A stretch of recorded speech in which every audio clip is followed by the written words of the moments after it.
Êtes-vous impacté par la stratégie de votre organisation? Alors oui, avec le digital. Le digital impose que justement on se concentre sur les données, donc il est important que le RSSI participe à ça. Les métiers?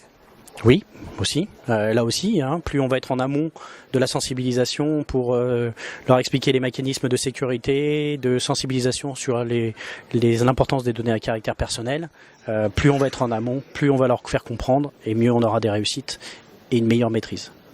Les hackers? Oui. Les hackers, un vrai souci.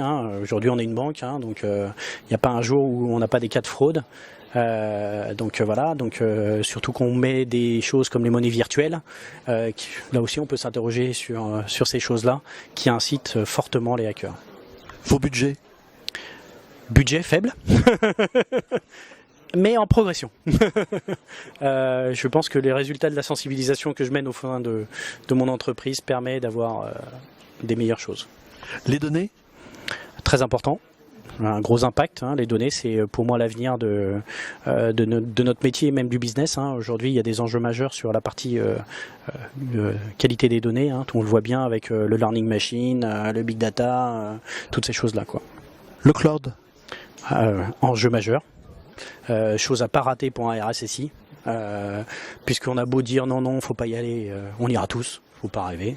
Et comme le disait encore, je refais référence encore à Guillaume Poupard, mais il a raison, sur les PME qui ne sont pas, ça permettra à certains d'avoir un niveau de sécurité supérieur par rapport à ce qu'il y a aujourd'hui. Mais par contre, il y a là encore un gros travail de stratégie et d'approche, qu'est-ce qu'on veut faire avec le cloud, comment on y va, à amener ces choses-là. Et là, le CES1, aussi, est un élément important pour justement aborder ces sujets-là. Tout à fait. Si j'évoque plus généralement les technologies?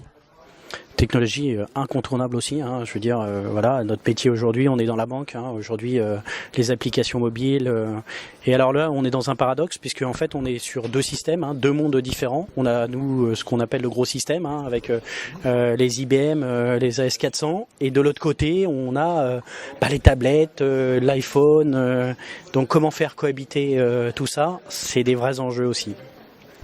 Ok, si j'évoque le juridique? Important aussi qu'un RSSI soit au courant. On le voit bien avec la loi sur le renseignement, la loi sur la LPM, même si on n'est pas tous impactés, mais ça a des gros enjeux. Surtout que des fois, il y a des recommandations qui sont dans la LPM et qui sont pas forcément en phase avec la CNIL. Donc voilà, que faire? Tout à fait. Et pour terminer, le Shadow IT? Shadow IT, une vraie question. Aujourd'hui, on essaye de le combattre tous les jours. Aujourd'hui, la difficulté, c'est que les métiers ont accès directement aux fournisseurs et donc ils challengent la DSI, mais la DSI est souvent un frein, compliqué, cher, et donc le Shadow IT, on en est tous victimes et très facilement, quoi.